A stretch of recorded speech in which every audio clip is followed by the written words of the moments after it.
आप लोग क्या करने लगे? देखिए, जजमेंट जो आया है थोड़ा एक तरफा आई है और वहाँ पे एक रिव्यू पिटीशन की भी जगह बनी हुई है। उस रिव्यू पिटीशन में बहुत सारी चीज़ें जो है वो पॉइंट वाइज हम लोगों ने नोट किया है। उस पॉइंट वाइज के अकॉर्डिंग्स हम लोग फिर से रिव्यू फाइल करेंगे और ये जो सहायक आचार्य की नियुक्ति प्रक्रिया है उसमें जो सीटेट पास अभ्यर्थी हैं, जो दूसरे राज्यों से स्टेट पास हैं, जो झारखंड वासी मूलवासी हैं, वैसे अभ्यर्थी को जो बाहर किया गया इस प्रक्रिया से, उस प्रक्रिया को कैसे शामिल किया जाए, वो सारी चीज़ों को लेकर आज हम लोगों ने यहाँ पर एक बैठक रखी थी। सारे सीटेट अभ्यर्थी आए हुए हैं। उसमें बहुत सारे विचार विमर्श करने के बाद ये पता चला कि पहली बात है कि जो एक पॉइंट रखा गया था कि इस नियुक्ति प्रक्रिया में जनजातीय एवं क्षेत्रीय भाषा के आधार पर सीटेट अभ्यर्थी को इस नियुक्ति प्रक्रिया से बाहर किया गया है। तो मैं बतलाना चाहता हूँ कि जो सहायक आचार्य की जो नियुक्ति प्रक्रिया हो रही थी उसमें से पेपर 2 जो था 100 मार्क्स का क्षेत्रीय व जनजातीय भाषा का पेपर था, जिसमें जो जेटेट पास अभ्यर्थी थे और जो सीटेट पास अभ्यर्थी थे, सहायक आचार्य की जो नियुक्ति प्रक्रिया थी वो सभी के लिए कॉमन थी। तो सारे लोगों ने उस नियुक्ति प्रक्रिया में बैठे सभी का पेपर जो था क्षेत्रीय व जनजातीय भाषा था, किसी को कोट था, किसी को हो संथाली, नागपुरी। तो इसमें से किसी भी प्रकार का द्वेष की भावना नहीं था। और किसी में हम लोग जो सीटेट अभ्यर्थी जो हैं, पहली बात बताना चाहता हूँ कि झारखंड बने 24 साल के इतिहास में मात्र 2 बार जेटेट की परीक्षा की प्रक्रिया होती है, 2013 और 2016 में। 2016 के बाद कोई भी जेटेट की परीक्षा नहीं होती है। और उसके बाद लेकिन क्या होता है कि प्रशिक्षण की जो तैयारी होती है, जो प्रशिक्षित शिक्षक होते हैं वो लगभग 5 से 10 लाख अभ्यर्थी जो हैं वो प्रशिक्षित शिक्षक हो चुके हैं, जो DLED किए हैं या BEd किए हैं, यहाँ तक बहुत सारे MEd भी कर चुके हैं हायर एजुकेशन के लिए। लेकिन मैं उसके बाद भी जब यहाँ पर झारखंड में NCT के रूल एंड रेगुलेशन का जो उल्लंघन होती है कि NCT का रूल एंड रेगुलेशन होता है कि प्रत्येक वर्ष किसी भी राज्य में जो होना चाहिए वो स्टेट एग्जाम्स होना चाहिए, जो कि इस राज्य में 8 साल के दौरान कोई भी स्टेट की एग्जाम्स नहीं होती है। इसके लिए जेटेट के एग्जाम्स लिया जाए, इसके लिए हम लोगों ने बहुत ज़्यादा चरणबद्ध आंदोलन भी किया था। और हम लोगों के इस दौरान में सीटेट के एग्जाम्स में बैठने का मौका मिला। सभी अभ्यर्थी जितने भी यहाँ पे हैं सारे सीटेट पास हैं और इसमें लगभग 35,000 अभ्यर्थी जो हैं इस नियुक्ति प्रक्रिया में जो है बाधित हो रहे हैं। जिस नियुक्ति प्रक्रिया में बाधित हो रहे हैं तो किस कारण से बाधित किया गया है, तो जो सारी चीज़ों को जजमेंट का जो रिपोर्ट है वो हम लोग के पास मिलने वाला है। जब उसका कॉपी हार्ड कॉपी आ जाएगी तो उसके आधार पर भी हम लोग कुछ पॉइंट को नोट डाउन करेंगे। दूसरी बात है कि जब जेटेट के पास अभ्यर्थी बोलते हैं कि सीटेट के अभ्यर्थी को निकालना चाहिए क्योंकि बाहरी है, तो क्या झारखंड के रहने वाले अभ्यर्थी किस प्रकार से बाहरी हो सकते हैं? क्या हम लोगों ने क्षेत्रीय जनजातीय भाषा नहीं जानते हैं? क्या क्षेत्रीय जनजातीय भाषा हम लोग भी जानते थे। जेटेट के परीक्षा में बैठने का मौका नहीं मिला, जिसके कारण हम आज जो है उस नियुक्ति प्रक्रिया से माननीय सुप्रीम कोर्ट के द्वारा बाहर किया गया है। तो हम लोग तो क्षेत्रीय जनजातीय भाषा जानते हैं। 2017 में हम लोग 2016 नवंबर में जब जेटेट की परीक्षा हुआ था उसमें खुद मैं 2015-17 का BEd सत्र का छात्र हूँ।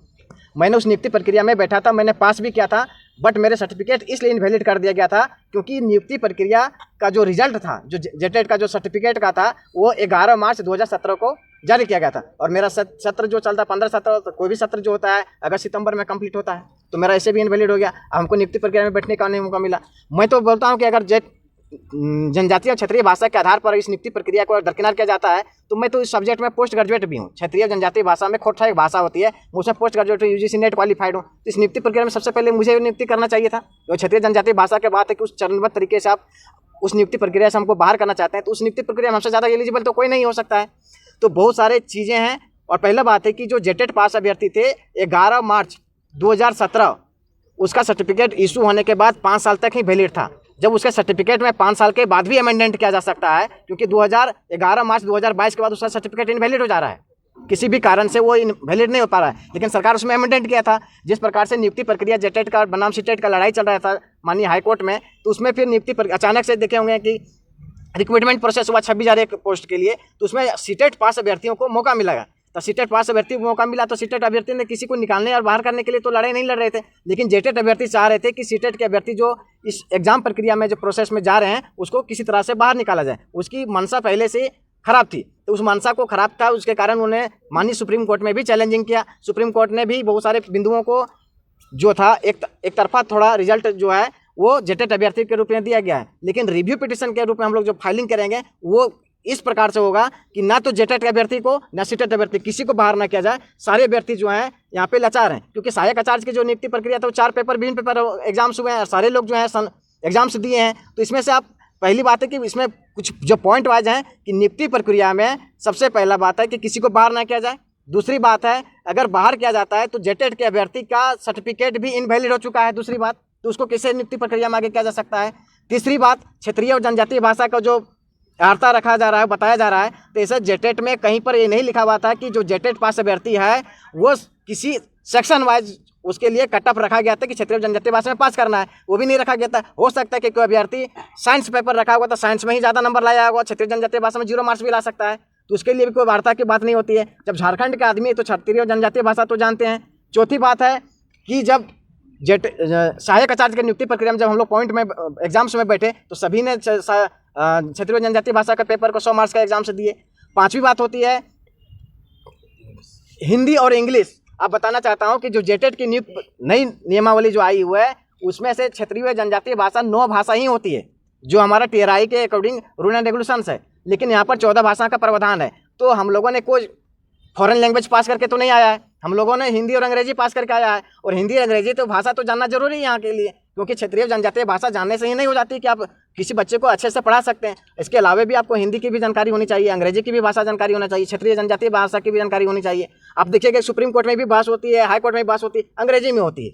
तो क्षेत्रीय जनजातीय भाषा कहाँ बात करते हैं?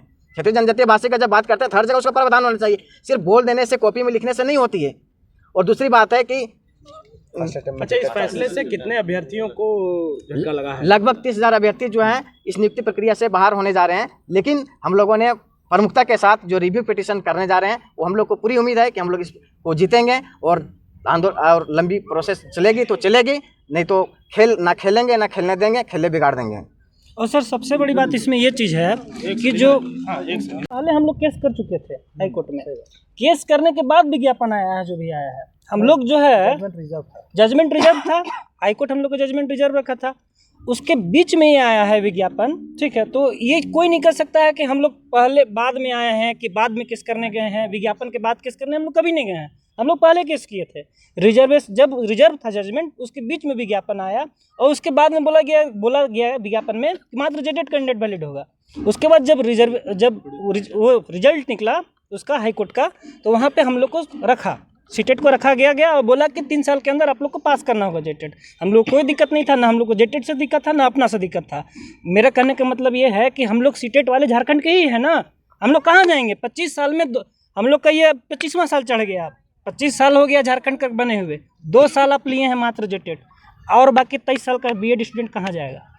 ये बताइए, आप हमको बताइए। कोई इसका रिजल्ट किसी की सरकार के पास है तो पूछिए थोड़ा, या फिर अपोजिशन से पूछिए कि 23 साल से जो स्टूडेंट पास हैं ये लोग जाएगा कहाँ? कोई इसका जवाब नहीं मिलेगा, किसी के पास जवाब नहीं मिलेगा। हेमंत कुमार पाठक मेरा नाम होगा।